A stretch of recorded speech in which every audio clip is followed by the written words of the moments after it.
autost, millega me teeme B-kategooriad. Igaks juhuks. Akende tõstukid. Tagumiste akende blokeerimine. Peeglide reguleerimine käib siit roolist vasakult ja all. R, vasakpoolne, parempoolne peegel. Peeglide reguleerimine. Peeglide kokkupanemine. Peeglide soojendus.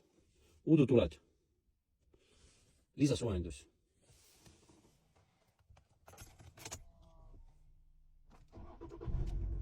Nii nagu teistel autodelgi on.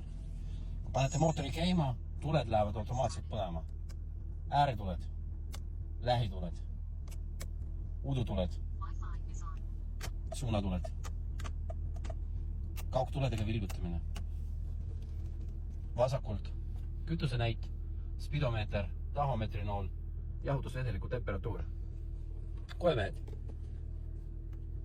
Üks lõiks alla, jäävad käima, kuid jätavad intervalli vahele.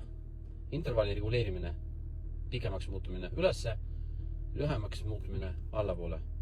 Veel üks lõiks alla, koemehed käivad. Ja veel üks. Välja lülitada 1, 2, 3. Tagumine.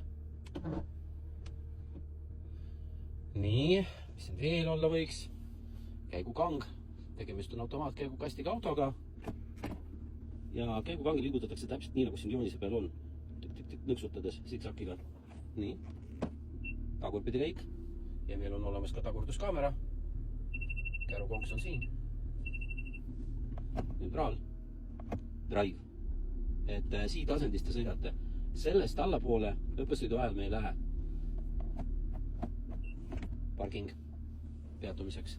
Ja seda kangi te ei puutu. Et pole vaja lihtsalt. No ja käsipidur on siin.